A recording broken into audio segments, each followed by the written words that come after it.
RI nomor urut 1. Perkenalkan, nama saya Muhammad Reza Pratama, nomor urut 2. Perkenalkan, nama saya Muhammad Rizcan, nomor absen 3 dari BP2 Jika Sumsel. Perkenalkan, nama saya Muhammad Sukron Faza dengan nomor absen 04. Perkenalkan, nama saya Muhammad Yusuf Abdurrahman dengan nomor absen 05.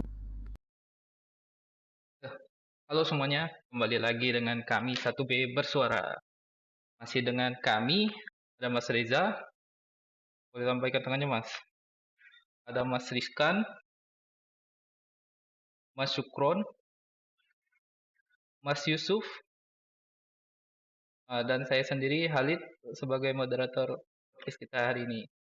Topik kita hari ini adalah generasi muda. Generasi muda Indonesia adalah calon pemimpin masa depan Indonesia. Mereka adalah pemilik masa depan, sekaligus pewaris cita-cita luhur pendiri bangsa. Dengan semangat, daya inovasi, dan idealisme yang tinggi, generasi muda sejatinya memiliki potensi besar untuk menjadi pemimpin perubahan, baik dalam lingkup lokal, nasional, bahkan global. Namun, di tengah harapan besar itu, tantangan nyata juga menghadang. Dunia hari ini bergerak sangat cepat, serta kemajuan teknologi yang sangat luas. Apabila kita tidak memiliki kemampuan menyaring informasi, dan juga tidak dapat melakukan hal itu dengan baik, membuat kita terbawa arus tren negatif dan disinformasi sesat. Salah satu fenomena yang terjadi adalah fenomena brain rot, kondisi di mana generasi muda terlalu sering atau terlalu lama mengkonsumsi konten internet, terutama yang dangkal, tidak bermakna, atau berulang-ulang. Tapi hambatan generasi muda nggak berhenti sampai di situ loh. Banyak sekali isu kontemporer terkait yang menghambat. Teman-teman sebagai generasi muda juga, apa sih kira-kira yang menjadi penghambat buat generasi muda Indonesia? Kita mulai dari Mas Reza dulu kali ya. Baik, terima kasih Mas. Jadi gini teman-teman, kita tuh emang hidup di era digital yang serba cepat. Internet bikin semuanya jadi gampang diakses, termasuk bahasa. Bahasa tuh nggak cuma berkembang, tapi juga berubah sangat cepat. Tiap minggu kayaknya ada aja kata-kata baru yang muncul di TikTok, Twitter, atau Instagram. Nah, sebagian besar sih lucu-lucu ya. Ada yang plesetan, ada yang singkatan. Contohnya kayak baper, kepo, salty, dan sebagainya. Itu sah-sah aja, karena itu bagian dari kreativitas anak muda zaman sekarang.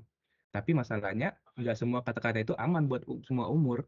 Ada juga kata-kata kasar atau singkatan jorok yang ikut-ikutan viral. Parahnya, anak-anak yang belum ngerti konteksnya, ikut-ikutan ngomong tanpa tahu itu artinya apa. Dan karena internet itu bebas banget, jadi nggak ada filter yang bisa mencegah mereka dapat exposure ke hal-hal kayak gitu. Hmm, oke Mas Reza.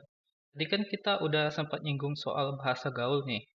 Nah, gimana Hmm. menurut Mas sendiri, sejauh mana sih rasa khawatirnya soal minimnya kontrol terhadap konten bahasa yang dikonsumsi anak-anak di internet sekarang, Mas?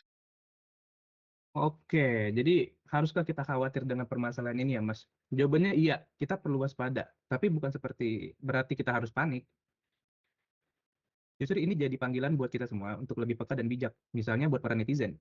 Yuk, mulai pikirin dampak dari kata-kata yang kita pakai. Kalau bisa ngelawak tanpa nyumpah, kenapa enggak? Terus buat orang tua dan guru, mungkin bisa mulai ngobrol santai sama anak-anak soal kata-kata yang sering mereka dengar atau pakai. Jangan langsung dimarahin, tapi jelasin supaya mereka ngerti konteksnya. Dan buat kita semua pengguna internet, yuk mulai jadi netizen yang keren, ngegaul boleh, tapi jangan ngegas, kreatif boleh, tapi jangan kasar.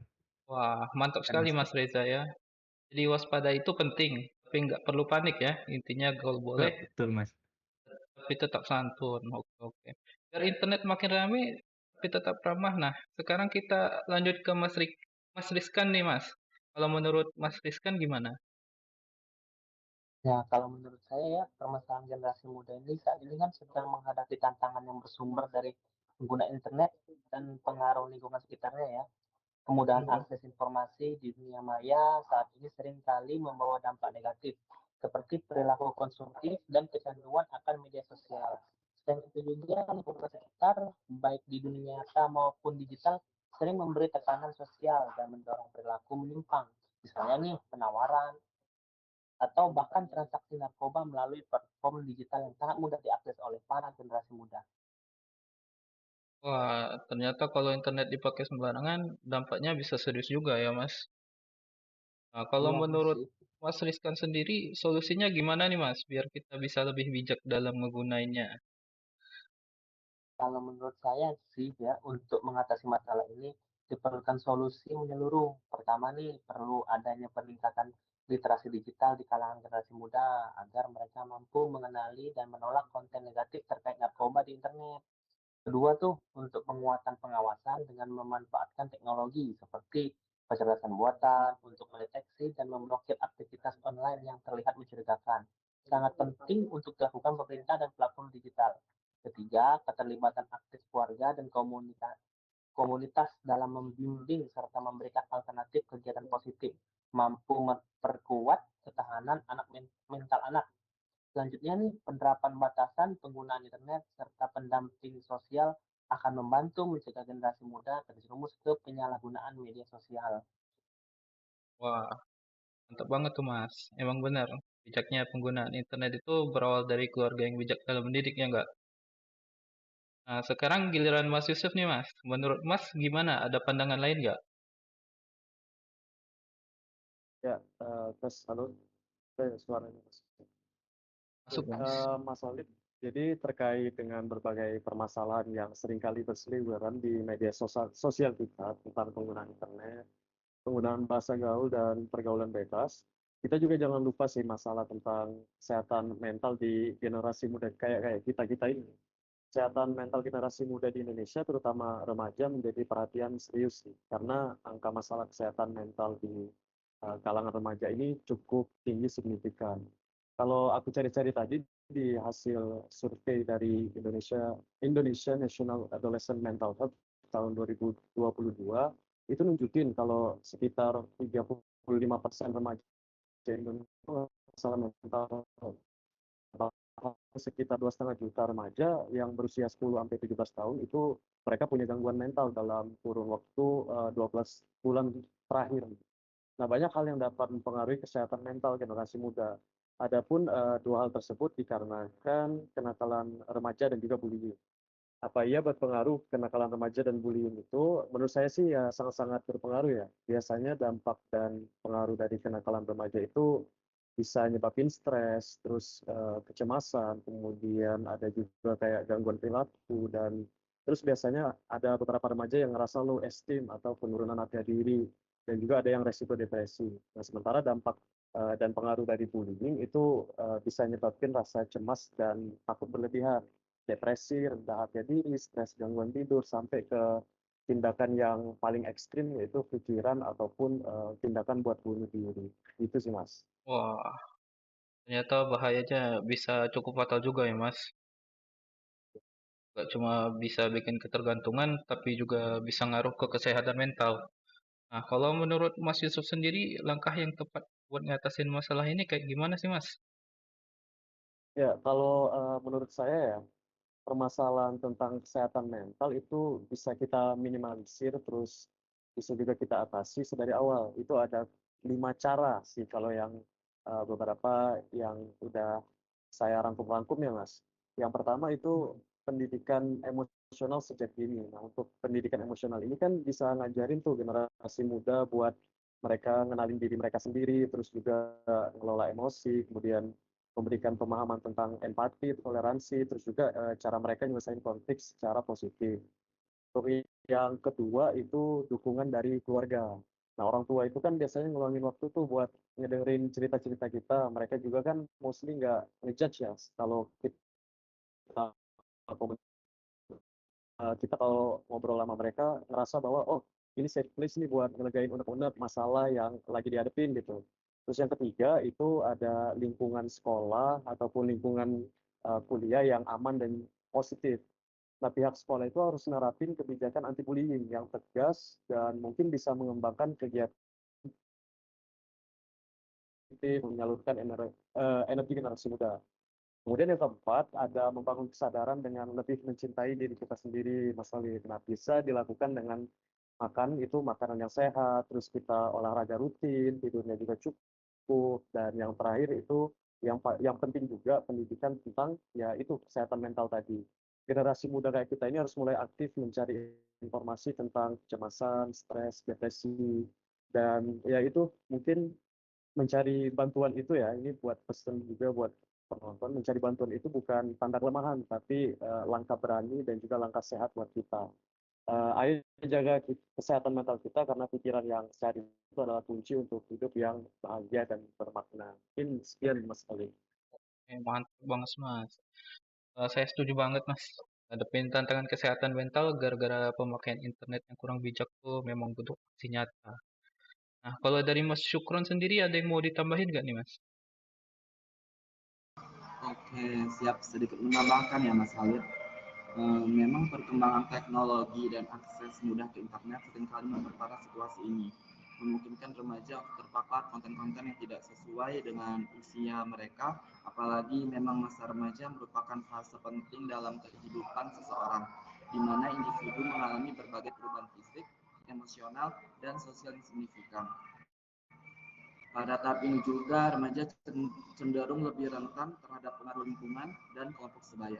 Sifat ingin tahu, hasrat untuk mencoba hal baru, serta dorongan untuk diterima dalam kelompok sosial seringkali menjadi alasan utama perilaku remaja. Namun, ketika pengaruh tersebut tidak diarahkan secara baik, remaja bisa terjebak dalam perilaku yang menyimpang, seperti pergaulan bebas dan penyalahgunaan narkoba. Kedua fenomena ini menjadi masalah serius yang terus berkembang di berbagai belahan dunia, termasuk Indonesia, dengan dampak yang merugikan tidak hanya bagi individu, tetapi juga masyarakat secara luas. Pergaulan bebas yang mengacu pada hubungan sosial tanpa batasan moral atau norma yang jelas, seringkali menjadi pintu masuk berbagai masalah sosial dan kesehatan.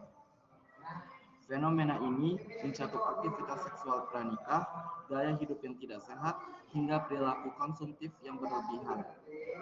Dalam konteks remaja, pergaulan bebas dapat disebabkan oleh kurangnya pengawasan orang tua, paparan media yang tidak terkontrol, serta kurangnya pendidikan tentang nilai-nilai moral dan etika.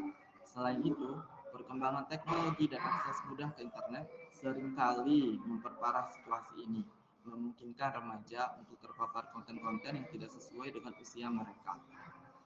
Di sisi lain, penyalahgunaan narkoba juga menjadi ancaman serius bagi remaja. Data Badan Narkotika Nasional (BNN) menunjukkan bahwa usia pengguna narkoba semakin muda setiap tahunnya, dengan remaja menjadi salah satu kelompok paling rentan. Faktor seperti tekanan sosial, masalah keluarga, serta keinginan untuk melarikan diri dari stres atau masalah pribadi seringkali menjadi alasan utama remaja untuk mencoba narkoba. Penyalahgunaan zat terlarang ini tidak hanya merusak kesehatan fisik dan mental individu, tetapi juga dapat menyebabkan masalah hukum, gangguan dalam pendidikan, dan kehancuran hubungan sosial. Jadi berarti emang nggak bisa dipungkiri ya Mas ya, kemajuan teknologi dan gampangnya akses internet itu punya dua sisi. Satu sisi banyak manfaat, tapi di sisi lain juga bisa jadi pintu masuk untuk hal-hal yang negatif. Apalagi buat remaja yang masih dalam masa pencarian jati diri. Kalau nggak diarahkan dengan baik, mereka bisa bisa aja kebawa arus pergaulan bebas atau bahkan nyoba-nyoba narkoba gitu Mas. Makanya mungkin penting banget peran keluarga, lingkungan, dan edukasi yang tepat supaya mereka bisa tetap jalan di track yang positif. Nah, kalau dari Mas Reza sendiri gimana nih Mas? Mungkin ada tanggapan lain atau mungkin pandangan lain nih dari yang tadi disampaikan Mas Syukron. Iya, ternyata banyak juga ya Mas masalah pada generasi muda sekarang ya. Sampai banyak yang bilang kalau generasimu sekarang itu lemah, generasi sekarang itu manja. Padahal fenomena yang sering terjadi saat ini bukan serta-merta karena mereka, tapi karena lingkungan mereka. Hmm, Era saat ini adalah era digital di mana segala jenis informasi atau bahasa sekarang, konten, entah itu baik maupun buruk, dapat diakses dengan mudah oleh siapapun dengan satu sentuhan jari. Dan mirisnya kebanyakan generasi generasi muda saat ini cenderung menyukai konten yang negatif ketimbang konten yang edukatif dan provokatif. Dan satu konten tidak berhenti pada satu orang saja, melainkan akan berlanjut ke orang selanjutnya sampai tersebar luas atau kita kenal dengan istilahnya viral. Konten yang viral ini akan dalam sekejap dapat mempengaruhi ratusan, ribuan, bahkan jutaan orang. Apabila kontennya negatif, maka negatif pula pengaruhnya. Tentunya hal ini yang ingin kita semua hindari jika kita ingin generasi muda kita menjadi generasi emas pada tahun 2045 nanti. Iya, begitu sih Mas Khalid. Sepertinya banyak sekali ya masalah tantangan yang dihadapi oleh generasi muda dan pemerintah saat ini. Ya, setuju sih dengan pendapat kalian semua sih. Saya pikir kuncinya ada di peran dan komitmen dari pemerintah dan juga masyarakat sih, terutama orang tua dalam mengendalikan internet dan konten apa saja yang dikonsumsi oleh kita anak. Menambahkan cara atau bentuk pengendalian yang mungkin bisa diterapkan oleh pemerintah Indonesia. Contohnya nih, regulasi yang optimal. Kan beberapa regulasi terkait internet masih belum jelas dan detail, sehingga menimbulkan interpretasi yang berbeda-beda dan sulit untuk diterapkan secara efektif seperti penyebaran hoax, ujaran kebencian, dan kejahatan cyber. Penegak hukum terkait pelanggaran di dunia maya masih lemah dan belum terkoordinasi dengan baik sehingga pelaku kejahatan cyber sering sulit untuk ditangkap dan diadili. Pemerintah masih kekurangan tenaga ahli yang kompeten di bidang keamanan cyber dan pengendalian internet, baik dalam jumlah maupun kualitas. Di beberapa daerah masih belum memadai untuk mendukung pengendalian internet yang efektif. Terus yang ketiga ada meningkatkan literasi baik digital dan kesadaran keamanan. Masyarakat Indonesia kan masih memiliki tingkat literasi digital yang rendah ya, sehingga rentan menjadi korban penipuan, penyebaran hoax, dan kejahatan cyber lainnya. Masyarakat juga masih kurang menyadari betapa pentingnya menjaga keamanan data pribadi dan perangkat mereka saat menggunakan internet. Harus ada koordinasi yang kuat antara lembaga, pemerintah, dan masyarakat, karena koordinasi antar lembaga pemerintah dan masyarakat terkait pengendalian internet masih belum optimal kalau menurut saya nih, sehingga seringkali terjadi tumpang tindih dan bahkan konflik kepentingan. Pemerintah Indonesia perlu mengatasi kekurangan-kekurangan ini untuk memastikan bahwa pengendalian internet berjalan efektif, transparan, dan tidak melanggar hak dasar masyarakat. Wah, makasih banyak teman-teman ya. Saya rasa solusi yang teman-teman sampaikan ini sangat baik dan bisa dapat kita terapkan langsung dalam kehidupan kita sehari-hari. Pada intinya, menjadi generasi muda di era ini bukanlah tugas yang mudah, Mas ya. Kita tumbuh di tengah kemajuan teknologi, tapi juga di tengah dari distraksi gitu. Kita punya potensi besar untuk memimpin, tapi juga tantangan besar yang bisa menjauhkan kita dari tujuan itu. Ya, tapi di balik semua itu ada satu hal yang tidak bisa diabaikan. Masa depan bangsa ini tidak akan terbentuk tanpa kehadiran generasi muda yang sadar, kritis, dan peduli. Nah, kitalah yang akan mewarisi dan menentukan arah Indonesia ke depannya. Maka saatnya kita bangkit, bukan hanya sebagai penonton dalam dinamika sosial ini, tapi juga sebagai pelaku perubahan. Kurangi konten yang mengurangi fokus, perbanyak ruang untuk berpikir, bangun kesadaran, tegakkan nilai, dan jadilah pemimpin. Mulai dari diri sendiri, mulai dari sekarang. Karena menjadi pemimpin masa depan dimulai dengan pilihan-pilihan kecil yang kita ambil hari ini. Terima kasih sudah menonton video ini. Sampai bertemu di episode selanjutnya. Dadah. Terima kasih teman-teman ya.